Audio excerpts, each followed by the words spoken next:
تو وہی بیان کروں، کہاں جنوں کا ٹھکانہ، کہاں یہ شان کروں، کہاں جنوں کا ٹھکانہ، کہاں یہ شان کروں، نبی کا گاؤں ملے تو وہی قیام کروں،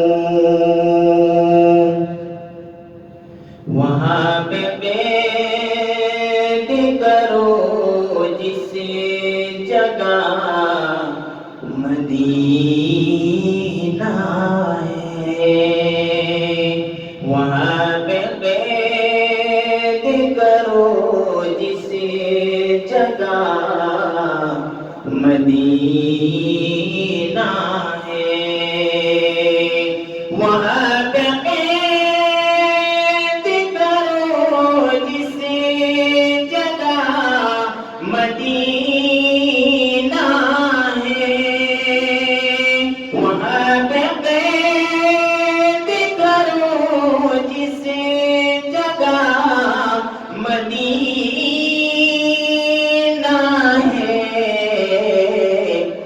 قفس میں بیٹھ کے دیدار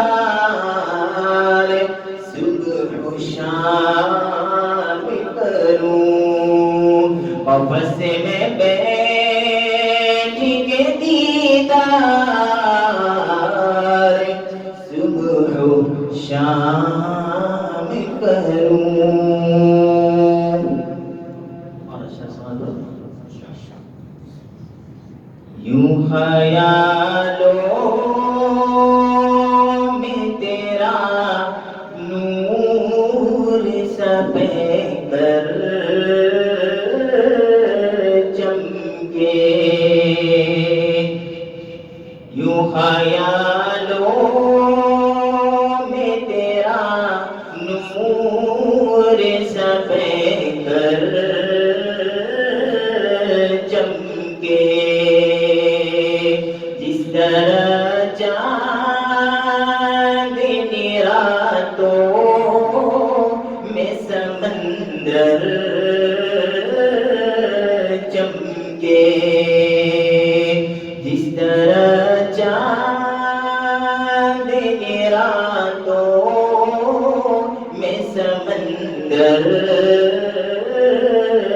چمکے، آپ کا نام محمد بھی ہے مبارک ایسا، آپ کا نام محمد بھی ہے مبارک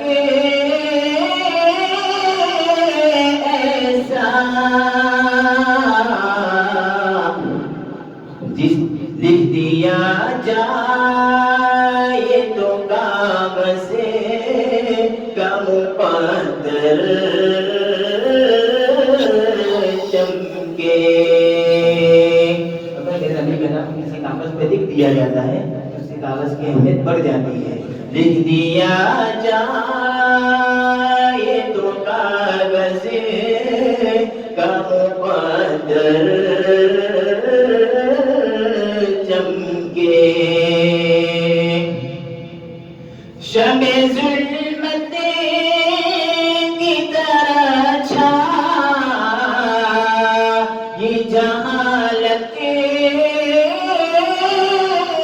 ہر سو، شمع ظلمت کی طرح چھا یہ جہالت ہر سو، اب کے نور سے آقا میرا گھر بھی چمکے، اب کے نور سے آقا میرا گھر بھی چمکے، جس طرح چاند راتوں میں سمندر چمکے۔ لرزتا ہوں گناہوں کے تصور سے آقا، لرزتا ہوں گناہوں کے تصور سے آقا، شفاعت مل گئی تو میرا مقدر چمکے، شفاعت مل گئی تو میرا مقدر چمکے، اس طرح چاند راتوں میں سمندر چمکے۔ السلام علیکم۔ اللہ ہم سب کو اپنی امت کو حضور کی شفاعت نصیب فرمائے۔ بس دعا کرتے ہیں حضرت والا تشریف لائیں اور پورے مجمع کو مستفید فرمائیں۔ اللہ حضرت والا کی آمد کو خدمات کو قبول فرما کر دارین میں ذریعہ نجات بنائیں۔ ہم سب کی طرف سے شورا کمیٹی اور بیٹھنے والے تمام حضرات کی طرف سے شکریہ ادا کرتے ہیں کہ اللہ ان کی نسلوں میں دین کو قائم کریں۔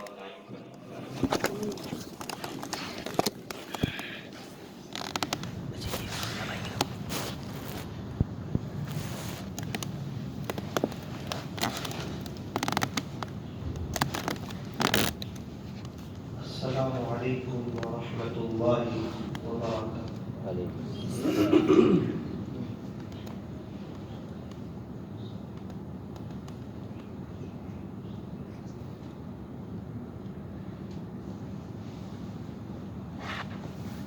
الحمد للہ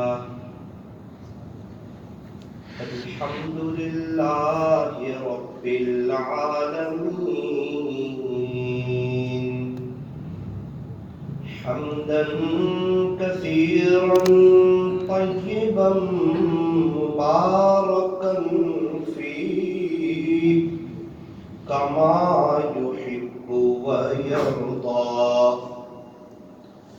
أشهد أن لا إله إلا الله وحده لا شريك له في الخلق والأمر، ونشهد أن سيدنا وسندنا وحبيبنا وشفيعنا وخليلنا ومولانا محمدا عبده ورسوله، المبعوث إلى الأسود والأحمر، المنعوت بشرح الصدر ورفع الذكر، صلى الله عليه وعلى آله وأصحابه الذين هم خلاصة العرب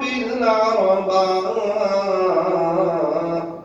وخير الخلائق بعد الأنبياء، أما بعد فأعوذ بالله من الشيطان الرجيم، بسم الله الرحمن الرحيم، فاعلم أنه لا إله إلا الله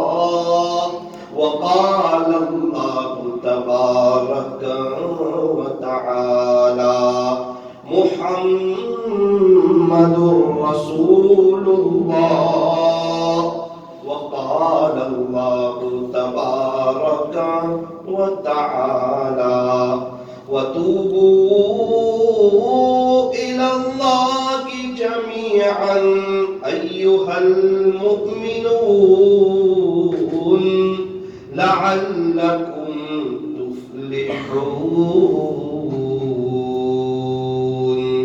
صدق الله مولانا العظيم. وقال النبي صلى الله عليه وسلم ذكر الله شفاء القلوب. وقال عليه الصلاة والسلام لا تحقرن من المعروف شيئا رواه مسلم او كما قال عليه الصلاة والسلام.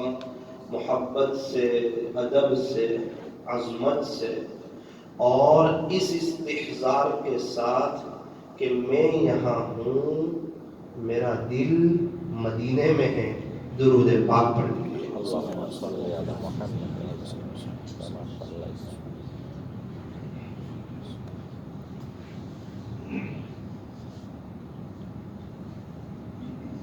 اللہ تبارک و تعالی ہمارے درود شریف پڑھنے کو قبول فرمائے.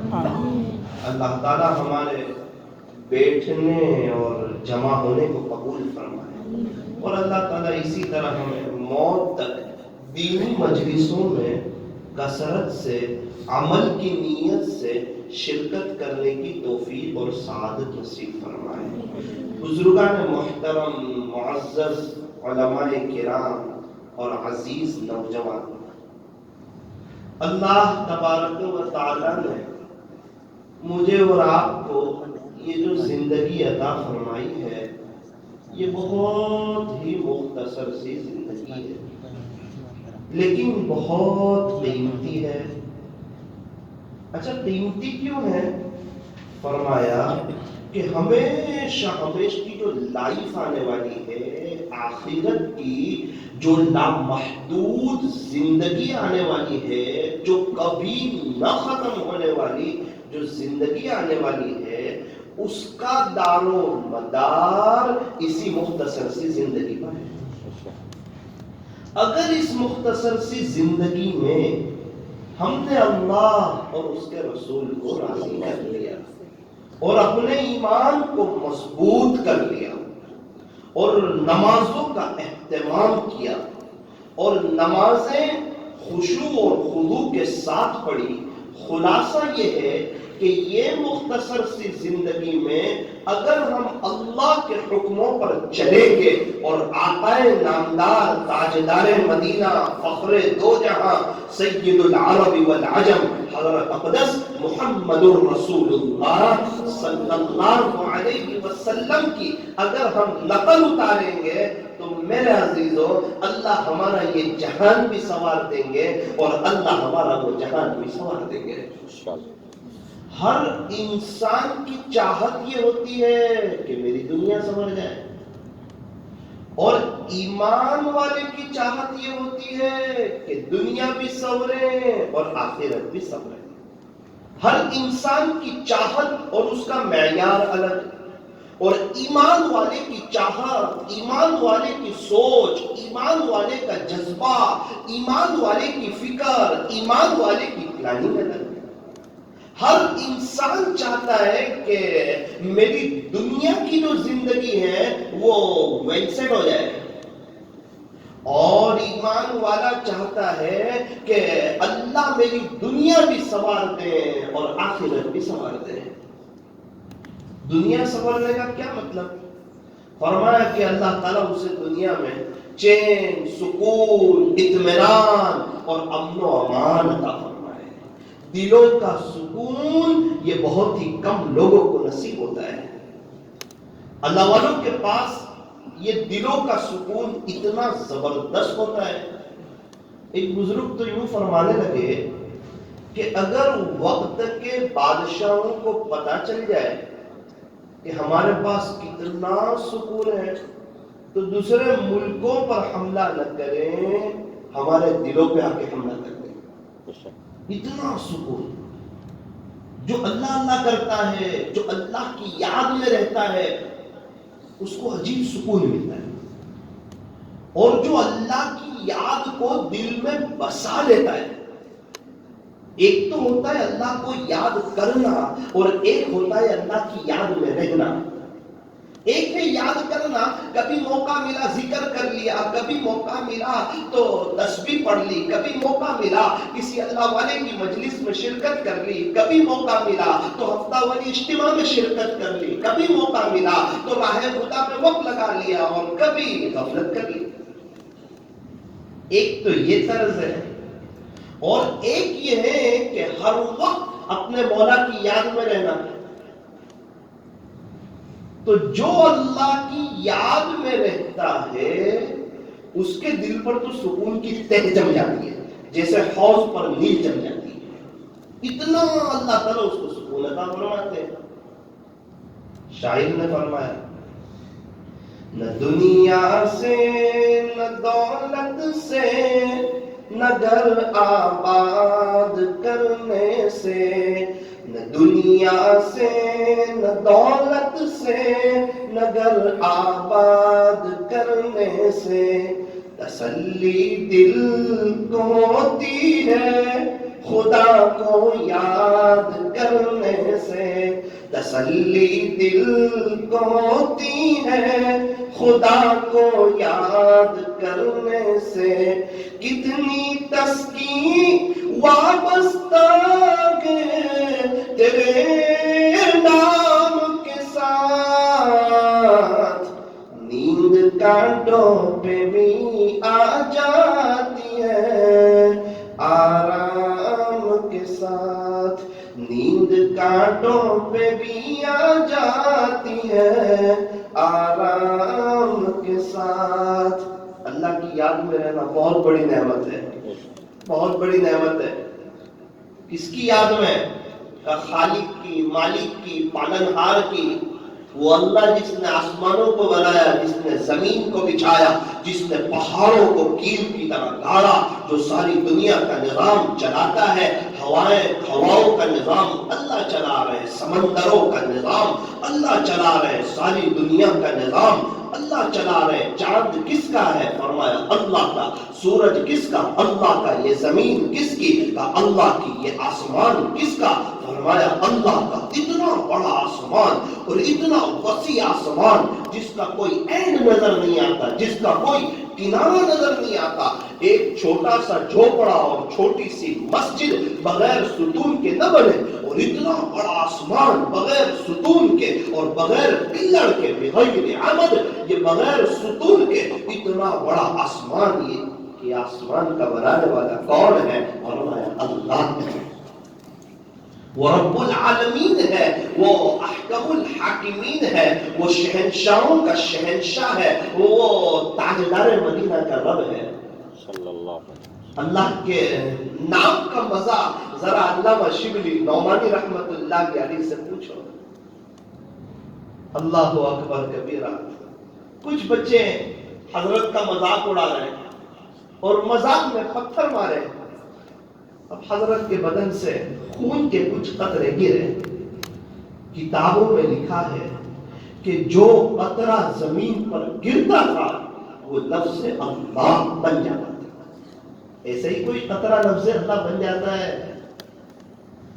جو خون کا قطرہ زمین پر گرتا وہ لفظ اللہ بن جاتا۔ آپ اندازہ لگاؤ کہ آپ کے رگو ریشے میں، ہڈی ہڈی، بوٹی بوٹی، پوسٹ پوسٹ، کھال بال میں کیسی اپنے اللہ کی محبت اور اپنے اللہ کا عشق جو ہے وہ سمایا ہوا ہوگا کہ جو خون کا قطرہ بھی زمین پر گرتا وہ لفظ اللہ بن جاتا۔ اور اللہ سے تو اتنا ہی عشق اور اتنی محبت، ایمان والوں کی صفت بیان فرمائی، فرمایا والذین آمنوا اشد حبا للہ، اور ایمان والوں کو اللہ تبارک و تعالی سے شدید محبت ہوتی ہے. ایمان والوں کو اللہ سے کیسی محبت ہوتی ہے؟ فسفسی کہنا تھوڑی سی تو کہنا شدید محبت، کہ محبت میں شدت ہوتی ہے، جذباتی محبت، جنونی محبت اللہ اس کا رسول سے صلی اللہ علیہ وسلم. صحابہ کرام کو اور اللہ والوں کو اللہ اس کے رسول سے ہر وقت جنونی محبت رہی، اور ہمیں یوں فرمایا کہ تم اتنی کثرت سے اللہ کو یاد کرو کہ لوگ تمہیں پاگل اور دیوانہ کہنے لگے. ایسے ہی کوئی کسی کو دیوانہ کہتا ہے؟ ایسے نہیں کہتا. ایسے کوئی کسی کو پاگل کہتا ہے؟ ایسے کوئی پاگل نہیں کہتا. وہ تو ایک انسان ایک حد تک کسی کا دیوانہ ہو جائے، ہر وقت اس کی گلی کے چکر کاٹے، ہر وقت اس کے خیالوں میں رہے اور اپنا پورا دل اس پر فدا کر دیں، جب دنیا والے کہتے ہیں کہ یہ اس کے پیچھے پاگل ہو گیا.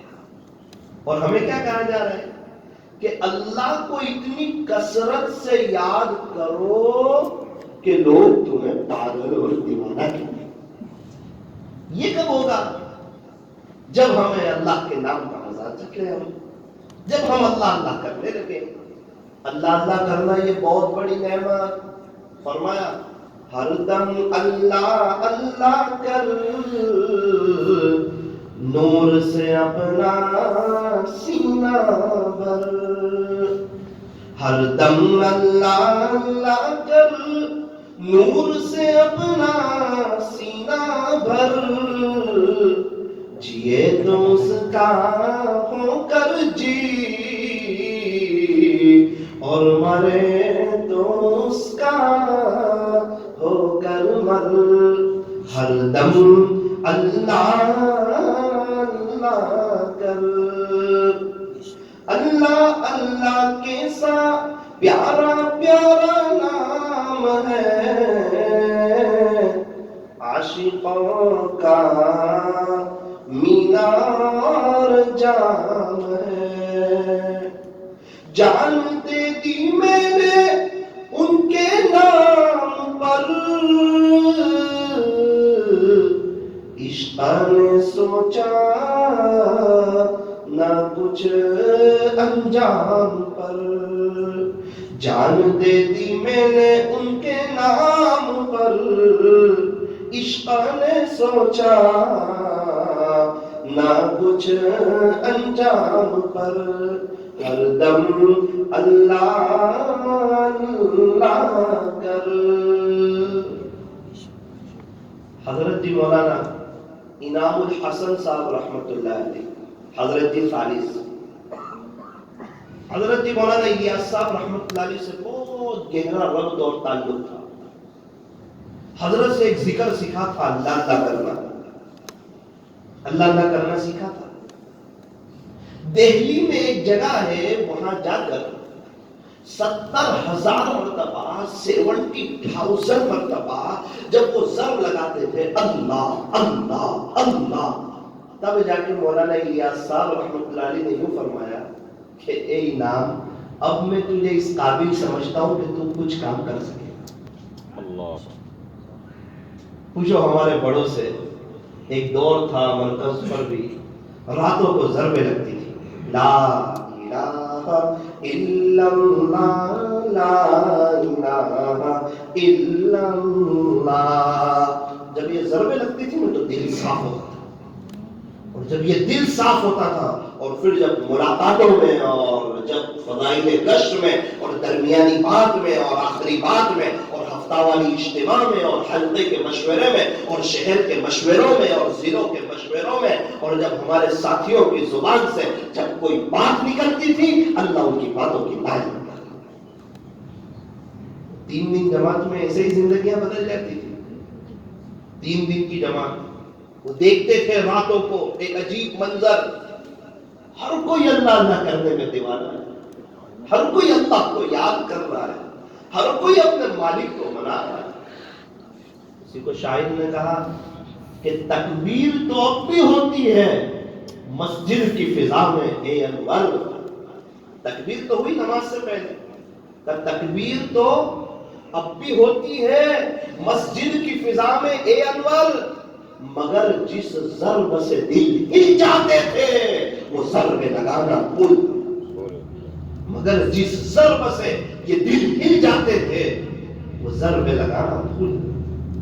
تو پھر کیا ہوا کہ پہلے مسجدیں تھی کچی، جب ضربیں لگتی تھی تو پہلے مسجدیں تھی کچی تو پکے تھے نمازی، آج مسجدیں تو ہیں پکی مگر کچے ہیں نمازی۔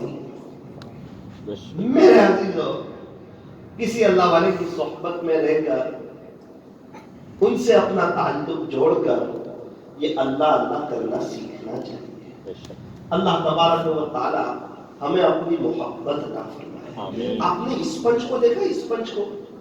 اسپنج کو آپ پانی میں ڈال دو تو اس کی رگ و ریشے میں، اس کی نس نس میں پانی پیوست ہو جاتا ہے۔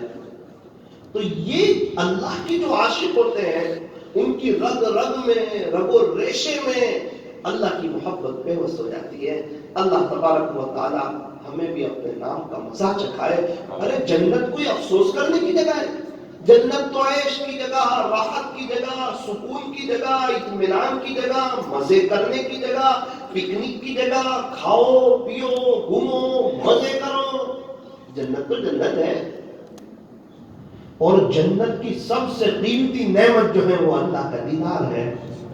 سب سے قیمتی نعمت جنت کی، ایک بندہ جنت میں جب اللہ کا دیدار کرے گا تو یوں فرمایا کہ جتنی وقت تک اللہ کا دیدار ہوتا رہے گا اتنے وقت تک وہ جنت کو اور جنت کی نعمتوں کو بھی بھول جائے گا۔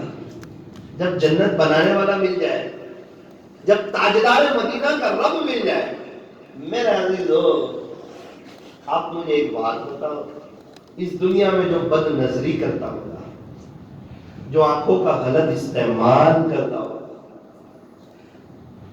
وہ اللہ کا دیدار کیسے کر سکے گا؟ وہ ہمارے نبی کا دیدار کیسے کر سکے گا؟ میرے عزیزو اللہ کا دیدار کرو، اپنی آنکھوں کو پاک رکھو، اپنے دل کو صاف رکھو۔ دل اور موبائل یہ دونوں ایک دم پاک صاف ہونے چاہیے۔ موبائل بھی پاک صاف ہو اور دل بھی پاک صاف ہو۔ یہ دنیا وقتی ہے، یہ دنیا فانی ہے۔ صحابہ کرام رضی اللہ عنہم اجمعین نے ہمارے نبی علیہ السلام کی صحبت میں رہ کر 4 باتیں بہت اچھی طرح سیکھ لی تھی۔ اس میں سب سے پہلی بات یہ تھی کہ یہ دنیا فانی ہے، یہ فنا کا جہان ہے، یہ ختم ہو جانے والی جگہ ہے۔ یہاں نہ ہمارے پردادا رہے، نہ ان کے ابا رہے، نہ ان کے ابا رہے، نہ صحابہ رہے، نہ تابعین رہے، نہ تبع تابعین رہے۔ اور ایک وقت آئے گا میں بھی دنیا سے چلا جاؤں گا، میرے گھر والے بھی چلے جائیں گے، میرے بچے بھی چلے جائیں گے اور میری نسلیں بھی چلی جائیں گی۔ زمین کے اوپر کام ہے تو زمین کے نیچے آرام ہے۔ فرمایا دنیا کام کے لیے، آخرت کی تیاری کے لیے، قبر آرام کے لیے اور جنت عیش کے لیے۔ اس لیے میرے عزیزو ایک بات آج کی مجلس میں یہ طے کر کے اٹھو کہ انشاءاللہ ہم اپنے نظر کی حفاظت کریں گے۔ ایک بہت بڑا طبقہ وہ ہے جن بیچاروں کے پاس آنکھ نہیں، جو دیکھ نہیں سکتے، وہ معذور ہے دیکھنے سے۔ اور میں دیکھ کر آیا ایک مدرسے میں تو میرا جانا ہوا، ایک کلاس کے اندر میں گیا، سب بچے یہاں وہاں بیٹھے ہوئے تھے۔ محتمم صاحب نے انہیں کچھ کہا، میں نے دیکھا کوئی بچہ اس سے ٹکراتا، کوئی بچہ اس سے ٹکراتا، وہ اپنی کتابیں لینے کے لیے گئے۔ عجیب منظر دیکھا۔ محتمم صاحب نے کہا مولانا، میں نے بولا جی، بولے یہ 50 طلبہ نابینا ہے، یہ 50 نابینا ہے۔ میں نے کہا ان کے استاذ کیوں اس طرح بیٹھے ہوئے ہیں؟ عجیب طریقے سے، ہمارے یہاں استاد بڑے اس طریقے سے بیٹھتے ہیں۔ کہنے لگے مولانا صاحب ان کے استاذ بھی نابینا ہیں، ان کو نظر نہیں آتا۔ بنگلہ دیش میں یہ منظر دیکھا۔ میرے ساتھ ویسٹ بنگال کے ایک تاجر تھے، ان کی آنکھوں میں آنسو آتے۔ محتمم صاحب نے قرآن شریف کھولا درمیان سے اور بچے کی انگلی لیے سے اور اس کو اس آیت کے اوپر رکھی اور کہا پڑھ۔ بنگالی زبان میں کہا، میں اپنی زبان میں کہہ رہا ہوں، غالباً کہا اس کو پڑھ، اس نے ایسے کیا، اعوذ باللہ من الشیطان الرجیم، بسم اللہ الرحمن الرحیم، سبحان الذی اسری بعبده لیلا من المسجد الحرام من المسجد الحرام إلى المسجد الأقصى. اللہ اکبر کبیرہ. اس بچے نے جو اللہ کا قرآن پڑھا تو میں سمجھا کہ شاید یہ حافظ ہوگا، اس لیے اس نے اتنا شاندار پڑھ دیا. پھر محترم صاحب نے دوسری طرف سے اس کو کھول کر دیا، پھر اس نے ایسے ہی انگلی گھمائی، کچھ نظر نہیں آ رہا اندر لکھا ہوا، ایک سفید کلر کا کاغذ ہے، اس کے اوپر ڈاٹ ڈاٹ ڈاٹ، بس ایسا لکھا اندازہ ہے، وہ ایسے انگلی گھماتا اور اللہ کا قرآن اتنا شاندار پڑھتا، اتنی شاندار اعوذ باللہ پڑھی، اتنی شاندار بسم اللہ پڑھی، اتنا شاندار اللہ کا قرآن پڑھا. میں تو ہل گیا کہ نابینا ہے لیکن طلب سچی ہے تو اللہ کا قرآن تجوید کے ساتھ پڑھ سکتا ہے.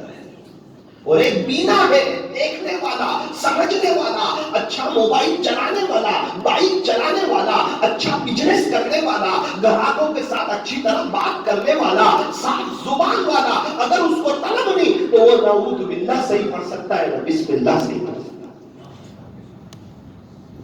کہتا ہے مجھے نہیں آتا. کیا یہ عذر چل جائے گا قیامت کے دن؟ اگر اللہ نے پوچھ لیا کہ تو دکان پہ 10 گھنٹے دیتا تھا، تم میرے قرآن کو کتنا وقت دیتا تھا؟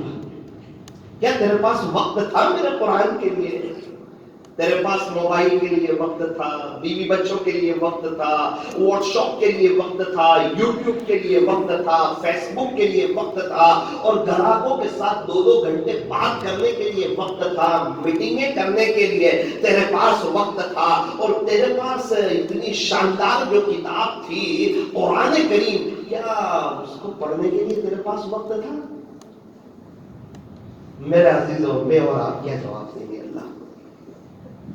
امام شافعی رحمت اللہ علیہ، میں جو بات عرض کرنے جا رہا تھا وہ یہاں سے اس کی شروعات ہے، ذرا دھیان سے سنیں اور دل کے کانوں سے سنیں اور عمل کی نیت سے سنیں. بولنے والا بھی عمل کی نیت سے بولے اور سننے والے بھی عمل کی نیت سے سنیں، کیونکہ زندگی جو بنتی ہے وہ عمل سے بنتی ہے. اچھی باتیں تو دیواروں پر بھی بہت لکھی ہوتی ہے اور واٹس ایپ پر بھی بہت آتی ہے اور ہمارے موبائل کی گیلری بھی بھری ہوئی ہے اور اللہ والوں کے بیانات بھی بھرے ہوئے ہیں اور فضائل اعمال بھی پوری اچھی باتوں سے بھری ہوئی ہے. لیکن کیا اس سے زندگی چینج ہو جائے گی؟ فرمایا نا نا نا، وہ تو اچھی باتوں پر عمل کرنے سے زندگی بنے گی. زندگی تو جو بنتی ہے نا وہ عمل سے بنتی ہے. تو ہم طے کریں کہ انشاءاللہ عمل کریں گے. اللہ تعالی ہمیں عملی زندگی بنانے کی توفیق عطا فرمائے. اب ذرا دھیان سے سنیں. امام شافعی رحمت اللہ علیہ اتنے بڑے وقت کے امام، 13 سال کی عمر میں امام شافعی بن گئے. اللہ، کتنے سال کی عمر میں؟ 13 سال کی عمر. اور ابھی تو ہم اپنے بچے کو 13 سال کی عمر تک حفظ کلاس کی شروعات بھی نہیں کراتے ہیں. کیا بات ہے؟ چھوٹا ہے. عجیب المیہ ہے.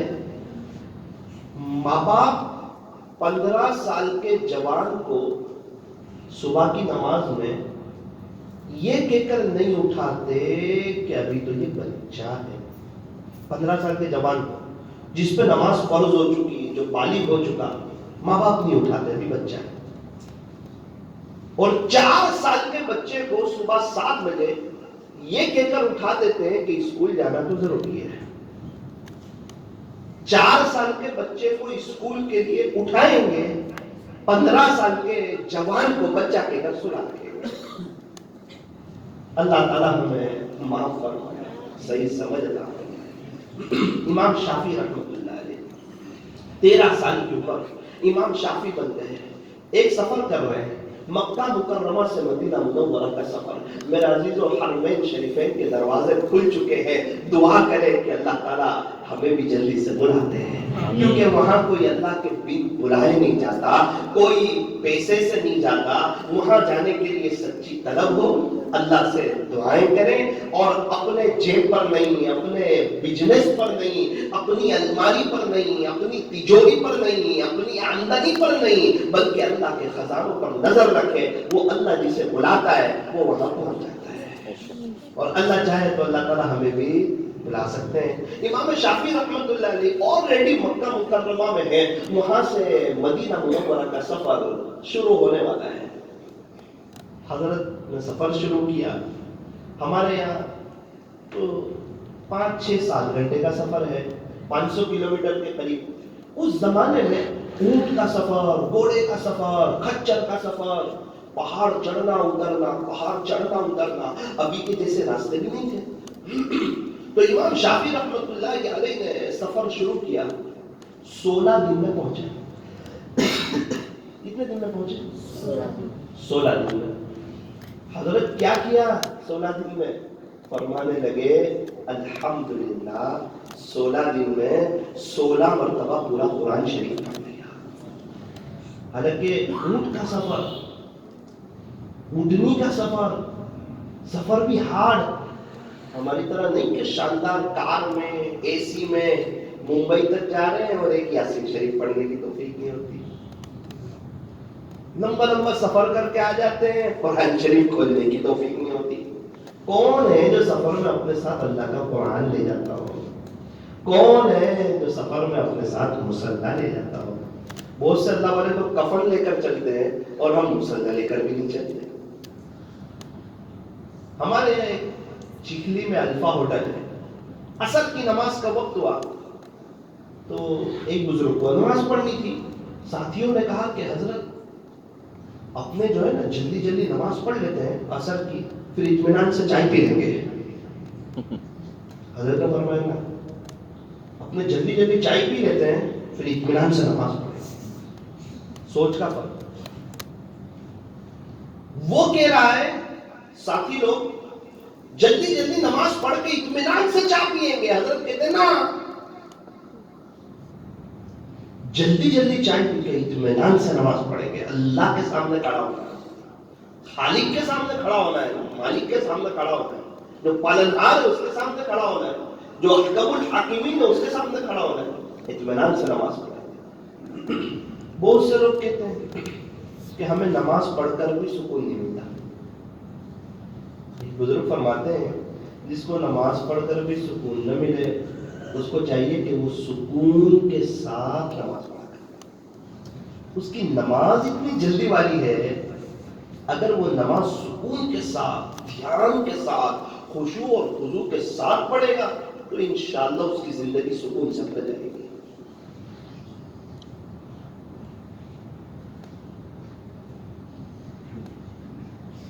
میرے عزیزو, یہ مکہ مکرمہ سے مدینہ منورہ کا جو سفر ہوتا ہے یہ بڑا عجیب اور غریب سفر ہوتا ہے. اس سفر میں 2 باتیں ہوتی ہیں.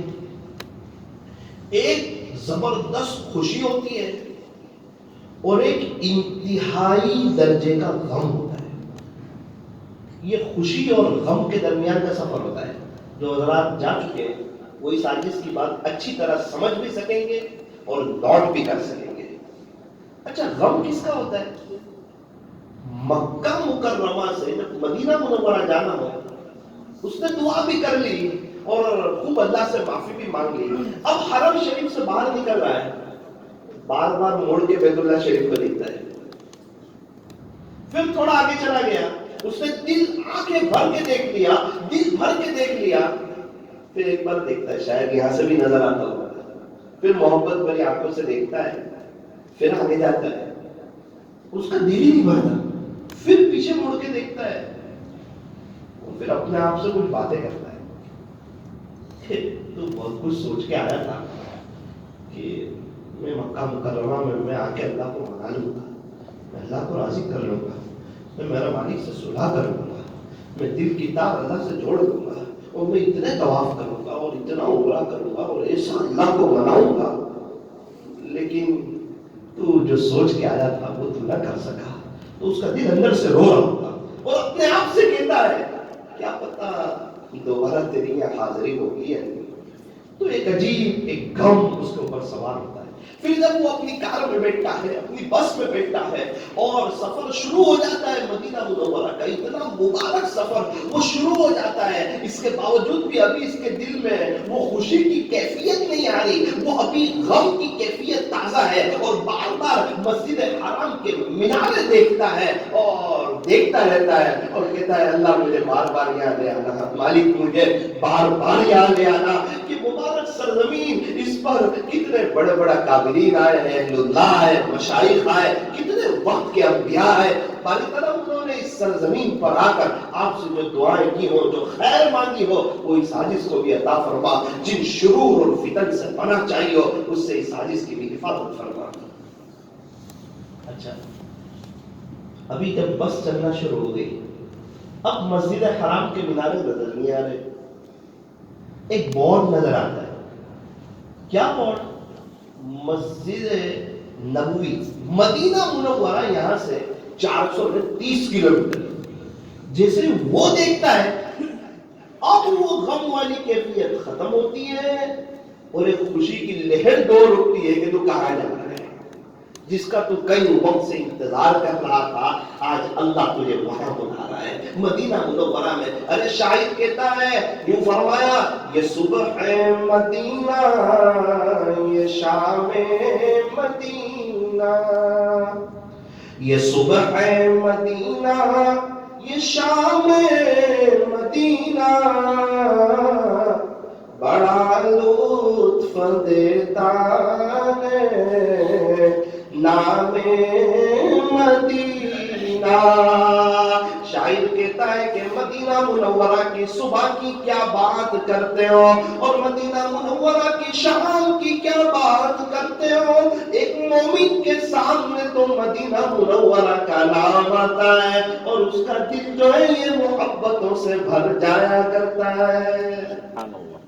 مدینہ منورہ کا نام آئے تو ایک مومن کے دل میں ایک عجیب سی خوشی اور ایک محبت اور حضور کے شہر کا جو عشق ہے وہ تازہ ہو جاتا ہے. ساحل سے لگے گا کبھی میرا بھی سفینہ,